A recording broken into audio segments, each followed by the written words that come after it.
Bonjour, sur cette vidéo, je reviens sur la confection et la mise en place des devoirs et des questionnaires pour les différents cours qui sont enseignés au niveau de l'Institut de traduction. Quand j'ouvre mon espace Google Classroom et je rentre dans l'espace réservé aux cours, j'ai 3 titres qui s'affichent en haut de l'écran: flux, travaux et devoirs, personnes et notes. Je vous ai déjà dit que c'est à partir de l'espace travaux et devoirs que je vais créer tout ce que je veux créer, que ce soit matériel, c'est-à-dire la documentation que les étudiants auront à lire pour comprendre et acquérir les notions, les connaissances et les habiletés nécessaires à tel ou à tel module. Je fais une autre publication à travers cet espace. Je demande aux étudiants de répondre à une question. Je prépare mes questionnaires, je prépare mes examens, je prépare mes quiz, je prépare mes devoirs à travers cet espace qui est travaux et devoirs. Et c'est à partir de l'espace créé que je peux créer soit mes devoirs, soit mes questions. Je veux juste signaler que pour le mot devoir, on peut dans cet espace aussi créer un examen parce qu'il nous donne la main à ce que l'enseignant corrige lui-même manuellement le travail envoyé par les étudiants. Donc, on a deux cases nécessaires et importantes qui nous permettent de créer nos devoirs et nos examens.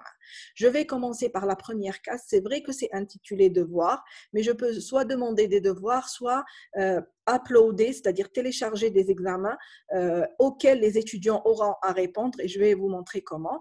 Pour le questionnaire, donc, le système me génère un formulaire vide que je remplirai et auquel j'attribuerai des questions et des notes et des paramètres donnés. Je vais commencer par le premier titre, donc pour le devoir. Vous pouvez remplacer ce mot devoir, que ce soit devoir, examen aussi, parce que je vais vous montrer comment. Et je vous ai dit qu'il y a des profs qui préfèrent corriger manuellement leurs examens. Je vais écrire ici, c'est vrai que l'intitulé est devoir, mais je vais écrire examen, d'accord? Examen. J'ai déjà enseigné le module d'éthique professionnelle du traducteur, donc je vais intituler cet examen examen éthique professionnelle du traducteur.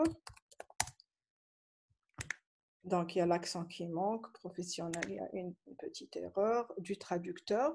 Là, je vais leur mettre les instructions. Donc, je vais leur dire merci cet examen.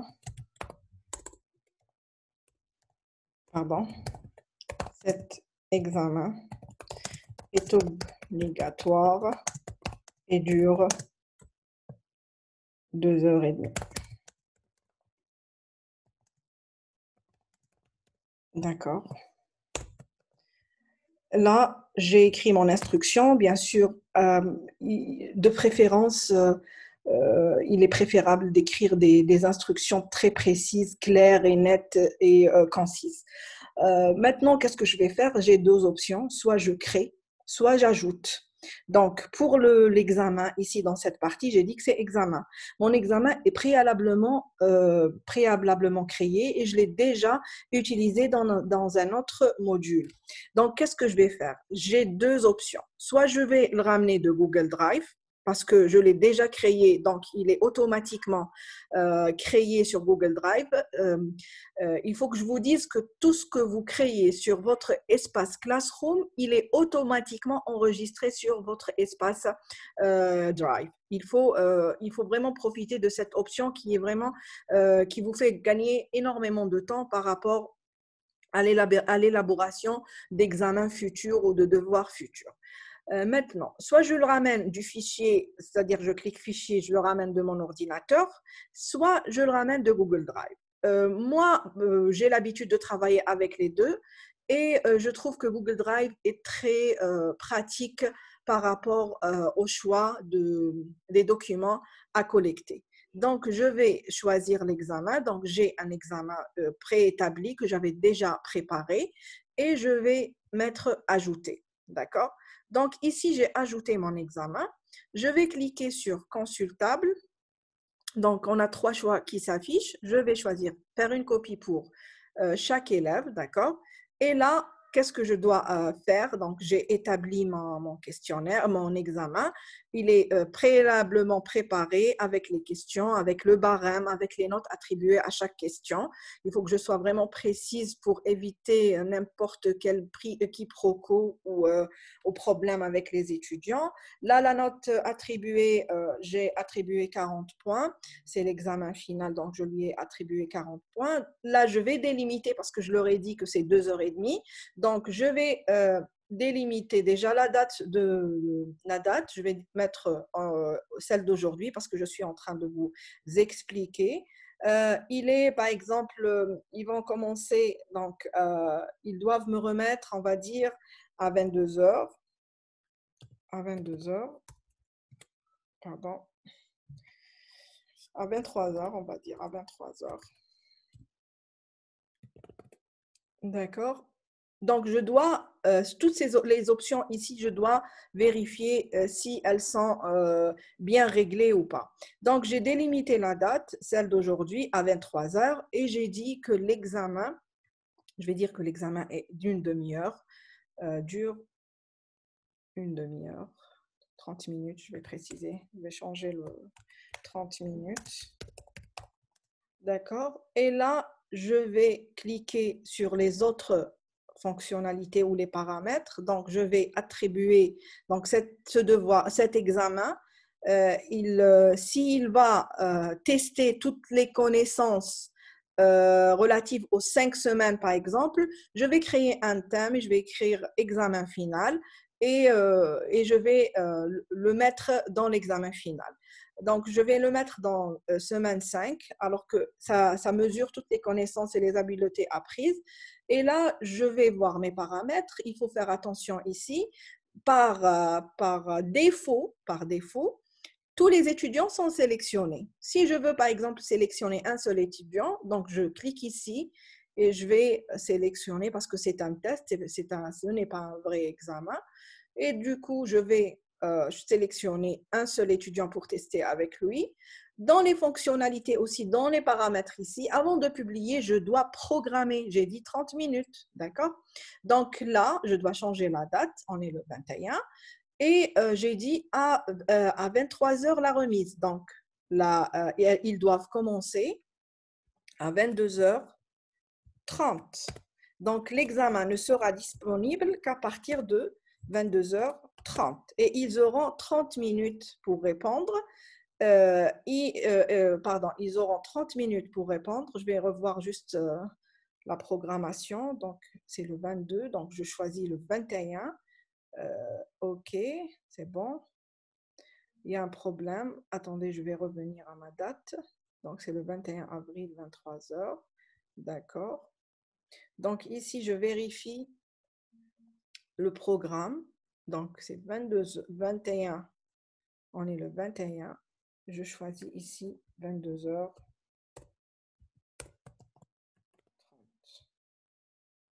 D'accord? Et je programme. Donc, ils auront 30 minutes pour répondre. J'ai sélectionné un seul étudiant.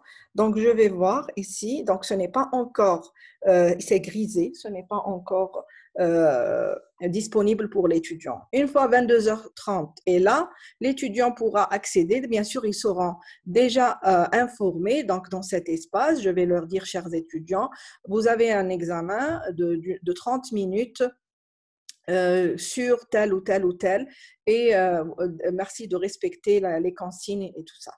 Je vais revenir sur l'examen. Je vais ouvrir l'examen pour vous montrer comment que ça se passe. Donc, regardez ici. Donc, j'ai posé les questions. Il faut donner une identité à tous vos documents. Regardez, Université d'Alger 2, Institut de traduction, nom et prénom, groupe, pour que la tâche soit facilitée pour vous. Après, pour exporter les notes sur les fichiers, parce que n'oubliez pas que nous sommes tenus à remettre des notes à la fin du semestre à l'administration. Donc, par exemple, cette première question contient 4 questions. Chaque question elle a des points donnés. Après, j'ai une deuxième question. Donc, cette question, elle est sur 10 points. La troisième question, donc ici, je leur pose la question sur le processus d'exécution de la traduction en termes de profession et d'éthique et déontologie de la profession. Et la dernière question, je leur ai donné à commenter ce passage en donnant des exemples de bonne conduite professionnelle dans le cadre du métier du traducteur. Pourquoi je vous montre cette partie? Parce qu'il y a des modules dans lesquels on ne peut absolument pas faire des questions uniquement vraies ou faux, ou à multiples choix, ou à cocher des cases. Donc, les professeurs ont besoin de ce genre de pratique pour pouvoir corriger à la main les travaux des étudiants. Je vous ai dit, voilà, je viens de vous donner cette première étape. Je vais passer à la deuxième étape pour le questionnaire. Donc, on peut, pour les examens, on a deux façons de faire le questionnaire, soit créer un nouveau à partir du système généré par Classroom, soit à partir de questionnaires qui ont été déjà posés dans d'autres modules ou l'année passée ou le semestre passé, et on profite des banques de données. Ce sont des banques de données desquelles on peut dégager nos questions. Donc, je clique ici sur questionnaire. Je vais choisir, quand j'ai cliqué sur questionnaire, automatiquement, le système me génère un formulaire vide, d'accord, que je remplirai, sinon j'ajouterai un quiz déjà ou un examen déjà créé auparavant. Là, je vais créer examen final. Donc, c'est la deuxième façon, d'accord, éthique du traducteur. D'accord. Après, je mets mes instructions. Je choisis mes points, les points accordés. Je vais dire que ici, j'ai accordé 20 points. D'accord. Je ne vais pas envoyer à tous les élèves parce que je fais un test. Donc, je sélectionne l'étudiant auquel je veux envoyer. D'accord. C'est bon, j'ai sélectionné. Je sélectionne le thème. Donc, c'est des paramètres indispensables pour pouvoir gérer votre cours. Je délimite la date. Après, je mets la programmation. Donc, je programme en fonction de la date limite que j'ai limitée. Bien sûr, un examen peut durer entre 30 jusqu'à 2 ou 2h30 de temps en fonction des caractéristiques de chaque module. Maintenant, je clique sur Blank Quiz et j'ai mes questions qui seront, mon quiz qui sera généré. Regardez, vous avez cette page va s'afficher. Donc, vous devez absolument régler les paramètres, donc de cette partie-là. Regardez, paramètres déjà. Et vous pouvez régler aussi vos paramètres ici, parce que regardez ici, obligatoire, donc il faut vraiment cliquer sur obligatoire. Mais avant de passer à ça, qu'est-ce que je vais faire? Je vais d'abord délimiter les paramètres de ce questionnaire ou de cet examen. Donc, collecter, il faut absolument cliquer sur collecter les adresses parce que ça vous permet de générer automatiquement après, quand vous corrigez, que ce soit manuellement ou le système corrige automatiquement. Donc, vous demandez au système ou à l'application d'envoyer les emails, les notes par mail. Donc, si vous ne cliquez pas sur cette partie, qui est indispensable pour l'examen, vous serez obligé d'envoyer un à un aux étudiants. Alors, pour vous faire gagner du temps, vous cliquez sur cette option. Elle n'est pas générée automatiquement. C'est pour ça qu'à chaque fois on fait un examen à travers Google Forms, il faut régler les paramètres. Je le dis et je le répète et j'insiste sur cela. Après connexion obligatoire, regardez ici cette option, elle est générée automatiquement par les informaticiens d'Alger 2. Donc, nous, qu'est-ce qu'on doit faire? Parce qu'on a des étudiants qui n'ont pas des Gmail sur le domaine univalger2.dz. Donc, on est obligé de cliquer sur ça pour pouvoir laisser les étudiants accéder à l'examen. Sinon, vous aurez des demandes d'accès, d'acceptation d'accès, et vous allez, au lieu de vous concentrer, au lieu que les étudiants se concentrent sur leurs examens, vous serez obligé de régler des problèmes techniques, euh, des problèmes techniques en plus. Maintenant, limiter à une réponse. Il faut absolument cliquer sur limiter à une réponse. Pourquoi? Parce que l'étudiant a une seule tentative pour répondre. Il n'aura pas la main pour répondre après de réfléchir ou de tricher avec son camarade. Il revient pour revenir sur la question et corriger. Donc, limiter à une réponse. D'accord? Après, je choisis un autre point. Donc, les répondants peuvent modifier les réponses après l'envoi. Non, je ne clique pas sur ça. Consulter les graphiques. Non, je ne clique pas sur ça. J'ai un troisième point dans les paramètres. Qu'est-ce que je collecte dans la présentation? Un deuxième point. Donc, afficher la barre de progression, trier les questions en mode aléatoire. Cette partie, elle est très importante parce qu'elle vous permet d'éviter la triche au maximum. Qu'est-ce que ça veut dire trier les questions en mode aléatoire? C'est-à-dire les étudiants auront les questions auront les questions dans les quiz ou dans les examens aléatoirement, c'est-à-dire la question numéro 1 chez X et la question numéro 5 chez Y.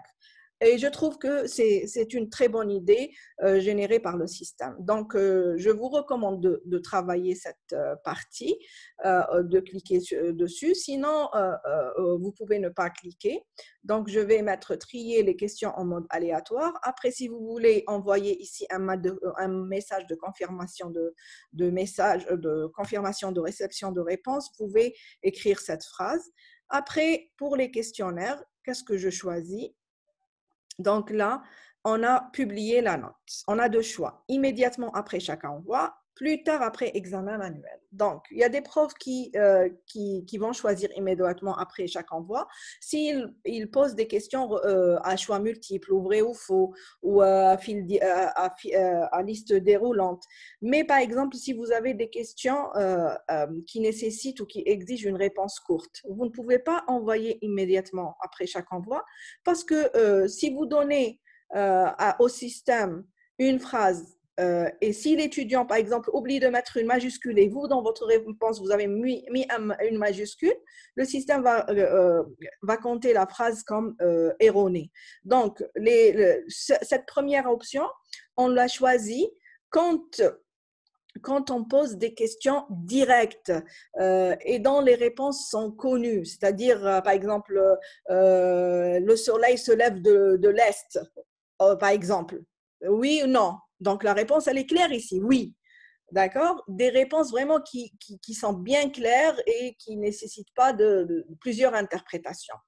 En ce qui concerne plus tard après examen manuel, je vous ai dit quand il s'agit d'examens ou par exemple la traduction ou d'autres types d'examens. Maintenant, les répondants peuvent voir les éléments suivants. Si vous voulez, donc vous laissez cocher question ou réponse incorrecte, bonne réponse, nombre de points. Je vais cliquer sur enregistrer. Maintenant, j'ai établi et j'ai réglé mes paramètres ici. Maintenant, qu'est-ce que je vais faire? Je vais commencer, donc regardez quand j'ai réglé le paramètre, donc adresse email obligatoire. Pour modifier les paramètres, regardez, ici quand je clique, j'ai enlevé limiter l'accès aux utilisateurs. Donc c'est bon, j'ai vérifié. Maintenant, il y a des profs, pour une plus d'organisation, donc j'écris ici examen, d'accord. Essayez de répartir votre examen en deux parties. La première partie, qu'on appelle identificatoire, c'est-à-dire je demande le mail des étudiants, je demande aussi nom et prénom, parce que si vous n'avez pas ces informations, vous n'allez pas savoir qui a répondu quoi. D'accord? Donc, nom et prénom. Donc, c'est obligatoire dans la façon d'établir ou de confectionner l'examen. Donc, nom et prénom. Je choisis ici réponse courte. Je clique tout le temps, n'oubliez jamais obligatoire. Donc, je clique sur cette partie. Je n'ai pas de corrigé parce que ce n'est pas une réponse à une question qui est notée. Je demande des informations concernant les étudiants. Ici, je vais demander le groupe, si j'ai 5 ou 6 groupes, d'accord? Donc là, je vais écrire groupe 1,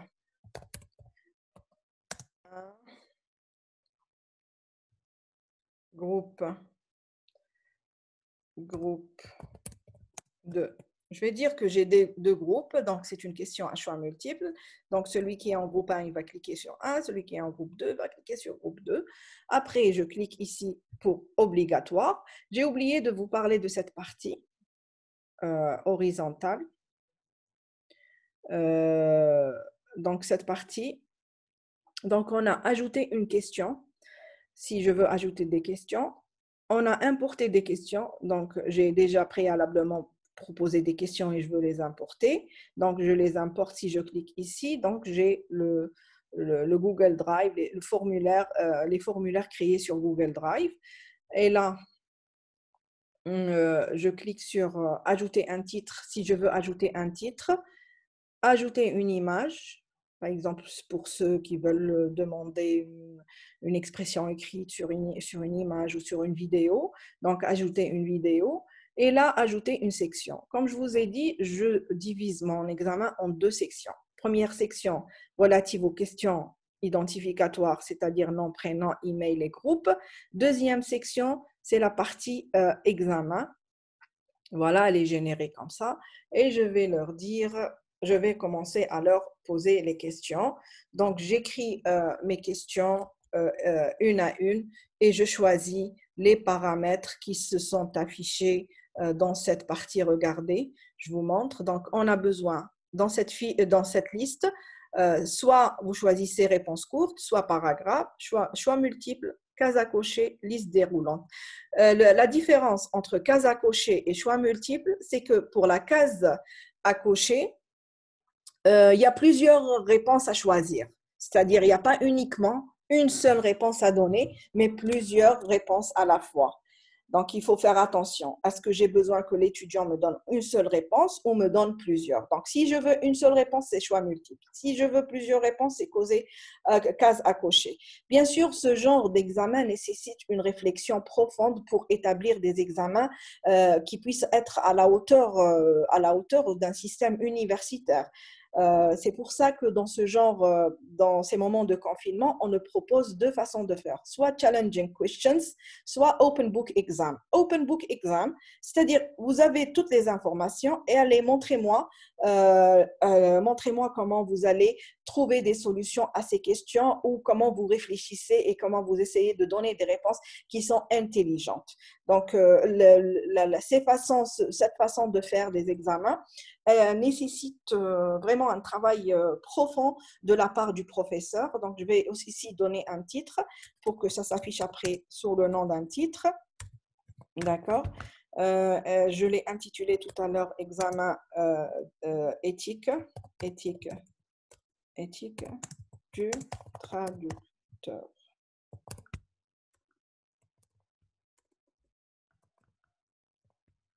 Donc, une fois j'ai réglé mes paramètres, d'accord, par exemple, je vais ici poser une question, juste une dernière question pour vous montrer, mais je dois décrire donc partie, je vais décrire partie théorique.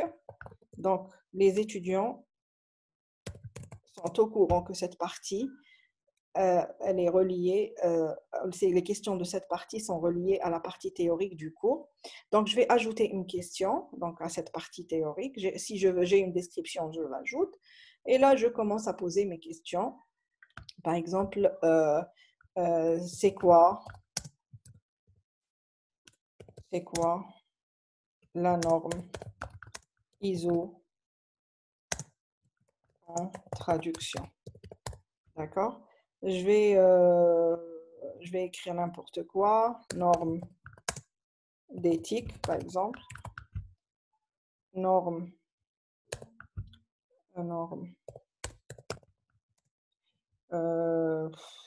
de gestion, par exemple, du travail. D'accord? J'ai fait 2 choix. Faites attention, enlever autre parce que ça peut prêter les étudiants à confusion. Sauf si vous avez une autre réponse et vous vous attendez à ce que les étudiants écrivent autre ici dans cette case, laissez-la. Mais si vous n'avez pas autre, donc évitez l'ambiguïté. D'accord? Là, qu'est-ce que je vais faire? Je vais cliquer sur corriger. Je vais cliquer, par exemple, je vais lui dire la bonne réponse. Donc, je choisis d'abord les points. Donc, ici, c'est 1. Je lui dis, par exemple, norme d'éthique, non, norme de gestion du travail, c'est plutôt proche à ça. Après, je clique terminer. J'ai oublié de faire quelque chose. Et regardez ici, je n'ai pas cliqué sur obligatoire. Donc voilà, je clique sur obligatoire. Cette partie, si vous voulez dupliquer cette question, d'accord. Ici, si par exemple, vous avez établi vos questions et vous voulez que par exemple le groupe 1 aille aux questions de 1 à 5. Le groupe 2 répond aux questions de 6 à 7. Mais pour cliquer sur cette option, il faut d'abord finir complètement l'examen et revenir à cette option. D'accord? Maintenant, j'ai modifié mes paramètres, j'ai rajouté mes questions. Je veux avoir un aperçu sur l'examen, comment il est. Je clique sur aperçu. Donc, regardez, j'ai deux parties effectivement. Ma première partie et ma deuxième partie. Je veux vérifier que mon examen a été, attendez, donc je clique ici pour juste voir, a été sauvegardé comme je le veux. Donc là, je veux juste vérifier si j'ai cliqué sur obligatoire ici. Sinon, parce que l'étudiant ne passera pas aux autres questions sans répondre à toutes les questions précédentes. Et j'ai déjà réglé le paramètre et je lui ai dit que l'étudiant, il a le droit de répondre une seule fois pour éviter que les étudiants trichent. Maintenant, qu'est-ce que je vais faire? Donc, je reviens à cette partie, j'ai finalisé, c'est automatiquement sauvegardé. Donc, si je vais aller à Drive, je vais trouver dans Classroom, dans la partie du cours, créé. Donc, j'ai établi ici tous les paramètres. J'ai précisé. Ici, je n'ai pas voulu programmer parce que je veux, bien sûr, si je veux le programmer, donc je vais programmer, je vais dire ici, par exemple, 22 avril, 22h30. Et je voulais pas publier. Regardez, mais c'est grisé. Donc, je reviens, je veux modifier, d'accord?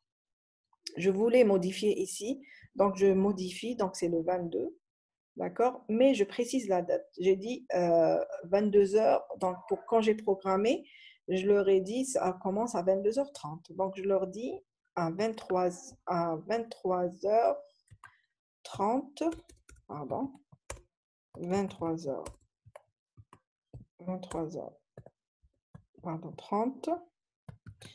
Donc l'examen dure 1 heure. Bien sûr, les questions doivent être très bien étudiées avant qu'on les pose. Donc, pour demain, programmé pour le demain 23h30 et l'examen, la date limite, c'est 23h30. Donc, l'examen dure 1 heure. Donc, ce sont ici les paramètres à régler. Je passe maintenant pour vous montrer comment je peux recevoir. Donc, j'ai fait, les étudiants vont pouvoir répondre. Et pour avoir les réponses, qu'est-ce que je vais faire? Donc, je vais vous montrer comment je peux avoir les réponses dans un questionnaire que j'ai déjà établi aux étudiants. Donc, je vous montre ici. J'ai posé cette question. J'ai posé cette question aujourd'hui, donc sur Google Forms. Donc, regardez, il y a un point très, très, très, très important, c'est que comment je vais avoir accès aux réponses des étudiants. Et comment je peux modifier mon examen. Regardez ici, donc, Edit this form.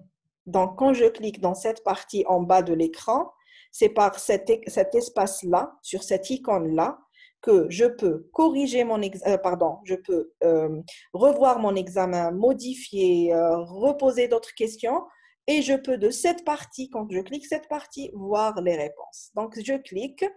Bien sûr, moi, j'ai fini. L'examen, il a été remis aux étudiants, d'accord? Et j'ai reçu, regardez dans cette partie en haut, j'ai reçu 94 réponses. Maintenant, qu'est-ce que je fais? je veux vérifier les notes, d'accord? Je ne vais pas cliquer sur Summary, sommaire, question, je vais à individuel. Moi, au départ, je lui ai dit que automatiquement, bien sûr, c'est au professeur de voir qu'est-ce qu'il veut, hein. Chacun, selon sa vision et sa méthode et sa philosophie d'enseignement. Et là, voilà le mail. Regardez ici, il y a le nom. L'étudiante, elle a choisi le groupe et les réponses. Regardez, c'est vert parce que j'ai délimité que c'est la bonne réponse. Donc, elle a eu 1 sur 1. Ici, elle a eu 1 sur 1. Ici, elle a eu 1 sur 1. Ici, elle a 0. Regardez ici, pourquoi des fois, en tant qu'enseignant, je demande à l'ordinateur, parce que je n'ai pas précisé au départ, aux étudiants que, attention, cette question nécessite plusieurs réponses à la fois. Donc, la réponse à cette question, c'était tous les choix. Ce n'était pas uniquement un seul choix. Et du coup, le système a donné 0, alors que moi, en tant qu'enseignant, je peux donner 0,25. Donc, vous voyez comment c'est très, faut faire très attention. Yani. Donc, voilà les réponses. Et là, regardez ici, attribuer les notes. Donc, si je clique ici, tous les étudiants auront leurs notes en ligne. Et comment je génère les notes? Donc, je clique sur cette partie donc, cette partie-là, c'est l'Excel, c'est le signe de l'Excel, le symbole de l'Excel. Et ça va me donner tous les groupes avec tous les noms, tout ce que vous voulez. Et j'ai toutes les informations. Mais par exemple, moi, ici, je ne veux pas les réponses, d'accord? Donc, je vais effacer cette colonne et cette colonne et cette colonne. Je ne vais ne laisser que celle des groupes et celle des noms et celle des notes. Pour les emails, j'en ai pas besoin. Et pour l'heure et la date, j'en ai pas besoin. Donc, je vais avoir besoin de ces 3 cases. Mais regardez là, l'administration pour lui envoyer les notes, je ne peux pas lui envoyer tous les groupes ensemble. Donc, je peux faire le tri ici, donc à partir de cette icône. Je lui dis trier. Donc, si je trie turn off, donc je veux trier, donc filtrer. Donc, attendez, je veux juste vous montrer. Donc, create new filter. Donc, je veux filtrer cette partie. Donc, je veux avoir accès aux réponses du groupe 4. Donc, je désactive tout cela. Donc, je fais une sélection. Donc, le groupe 4, ça va me donner le groupe 4. Regardez. Et j'ai combien d'étudiants? Donc, je peux après sauvegarder ça. D'accord? En enlevant bien sûr l'email address, timestamp, score, on laisse, donc voilà leurs notes. Et voilà les noms des étudiants. Et je supprime ces parties. C'est très intéressant pour nous faire gagner du temps. Voilà, j'espère que j'ai bien expliqué, que c'est clair. Et si vous avez des questions à poser, n'hésitez surtout pas. Et bonne suite de confinement. Au revoir et à très bientôt.